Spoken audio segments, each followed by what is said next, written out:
by the shores of Lake Pontchartrain, Louisiana, where the mist weaves hazy curtains, a crumbling farmhouse stands silently, like a ghost guarding secrets of the past.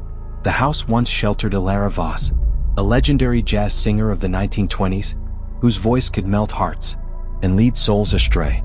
It is said that after one final performance, Elara vanished without a trace, leaving behind only melodies that still linger in the wind. Now the stained walls of the house still whisper her name, and the nearby lake shimmers under moonlight, like the eyes of an ancient being. Mia, a 22-year-old music student, with wild curls and eyes lit with passion, led a group of young friends to the house for a weekend getaway, and to record a jazz album infused with New Orleans soul. She was drawn by the legend of Elara, believing this place would inspire timeless music. With her were Ethan, a dreamy guitarist, Lila, the bold girl with a camera always at hand, and Sam, a shy but sharp sound technician. As their van rolled down the red dirt path toward the farmhouse, a sudden cold wind blew past, carrying the scent of jasmine and lake water, sweet but tinged with something decayed. The house welcomed them with an eerie stillness, as if time had come to a stop. Red velvet curtains, tattered but still regal, swayed gently without any breeze. A worn piano sat in the living room, its yellowed keys like the teeth of some ancient creature. On the walls, black and white portraits of Elara hung askew, her eyes in each frame, seeming to follow every step they took. Mia touched one of the photos, and in that instant, a chill ran down her spine, as if an invisible hand had just brushed her shoulder. By afternoon, they set up recording equipment in the living room. Faded sunlight streamed through dusty windows, casting dim beams into the air.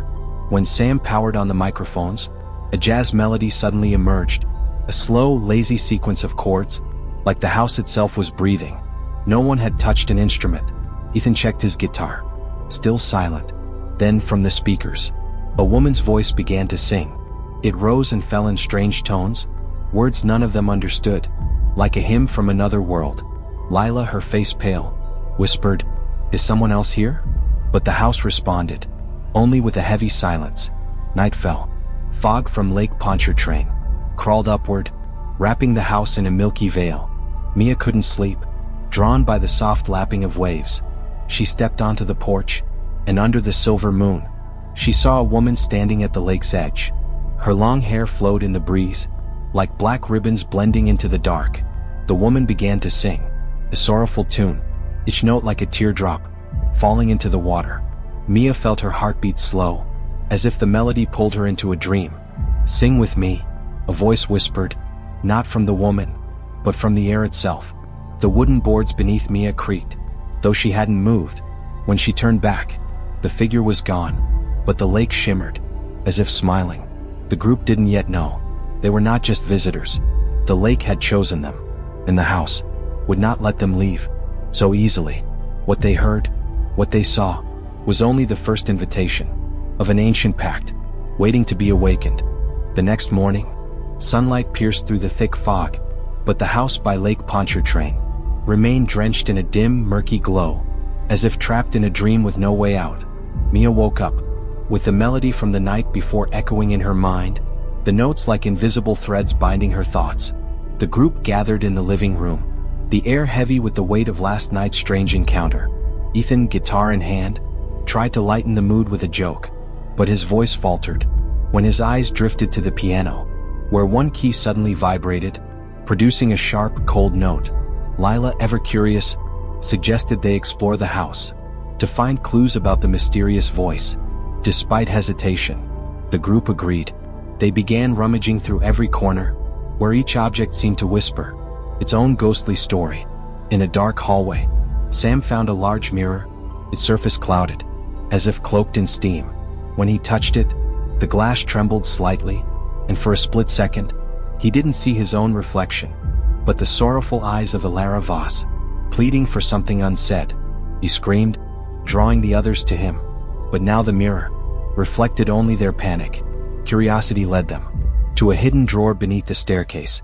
The rusted lock clicked open easily, as if the house had wanted them to find it. Inside was a stack of handwritten sheet music. The ink had faded, but the calligraphy remained crisp. Lines curved like waves on the lake. The lyrics told a story of a forbidden love, a vow made to the lake, and an eternal pact. One final line, written in red ink, made Mia shiver. My voice belongs to the lake, and the lake will keep me forever. Drawn in by the sheets, Mia read a verse aloud. Instantly the house lights flickered, pulsing like the heartbeat of a massive sleeping creature. Water burst from the kitchen faucet, deep red like blood, filling the room with a harsh metallic scent. Ethan panicked, shouted that they had to leave, but the front door wouldn't budge, as if sealed by an unseen force. Lila, reviewing footage from the previous night, discovered something chilling. A blurry figure standing behind Mia on the porch. None of them had seen anyone at the time. The singing began again, not from the speakers, but from the air itself. A slow, haunting jazz melody, alluring and dreadful. Sam, trembling, whispered that the microphones were still recording, though none of them had turned them on. That night, Mia couldn't resist sitting at the piano. She placed the sheet music on the stand. As her fingers touched the keys, they moved on their own, as if guided by Elara's invisible hands. In the mirror across the room, Mia saw not herself, but Elara, dressed in flowing black silk, smiling lips, but eyes hollow and empty. Sing my song, or stay here forever. A chilling voice echoed, not from the mirror, but inside Mia's head. Startled, she dropped the sheet music. As she bent to pick it up, the wooden floor beneath her cracked, revealing a slick black seepage, as though Lake Pontchartrain was bleeding into the house. The group split. Ethan and Sam wanted to burn the sheet music, to destroy everything, but Lila believed they needed to understand the pact before taking any action. Mia, haunted by the music, felt her soul merging with the lake, as if she was becoming part of the curse itself. They did not yet realize every note they played, every lyric they read, was awakening something beneath the lake. The house was not just Elara's refuge, it was a gateway to an ancient covenant, and the lake was hungry for a new voice. Under the pale silver moonlight, the house by Lake Pontchartrain trembled, like a creature on the verge of waking. Fog slithered in from the lake, wrapping around the group of friends like invisible threads. Mia, enthralled by Elara's sheet music, believed that singing the final song would break the pact, freeing the singer and saving them all. But Ethan, pale and shaken, insisted that the lake never intended to let anyone go. Sam, clutching the microphone with trembling hands, noticed their recording gear now picked up only the sound of waves, though they were dozens of meters from the water. Lila, spinning in circles with her camera, captured flickering lights on the walls, moving like shadows of Elara herself. Mia held the sheet music. The red ink gleamed like blood under the moon.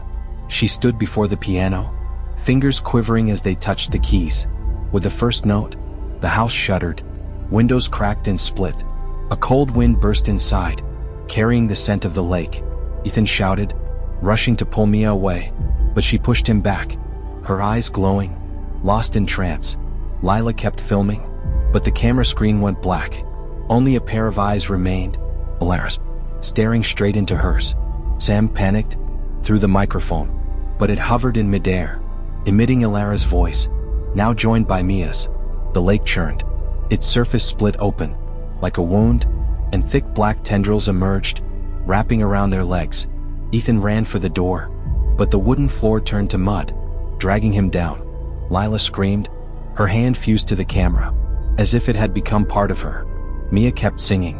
Her voice merged with Elara's, each note like a knife slicing through the air. Elara's figure appeared, black silk dress swirling, her smile soft, but her eyes cold as the grave. You have chosen, she whispered, her voice rising from the lake itself. A sudden wave crashed in, swallowing Ethan whole, leaving only a scream, fading into the dark. As Mia sang the final note, the house fell still. The lights stopped flickering. Elara vanished, leaving behind only a fleeting smile. Lila and Sam, trembling, found themselves able to move again. They pulled Mia, exhausted but conscious, out of the house. But as they neared the lake's edge, Mia stopped. Her eyes reflected the shimmering water. I can't leave, she whispered. Lila grabbed her hand, but Mia was ice cold, as if her soul no longer belonged to the living. Sam looked back at the house. The piano was playing by itself again, a sorrowful melody, And in the mirror, Mia's reflection now stood beside Elara. Dawn broke. Lila and Sam walked away, but their minds were forever haunted by what they had seen. Lake Pontchartrain returned to its silence, but if you stand at its edge at night, you might hear a song, Mia's voice, woven with Elara's, an eternal duet. The house still stands, waiting for new visitors, and the lake, forever hungry, glimmers with an invitation no soul can resist.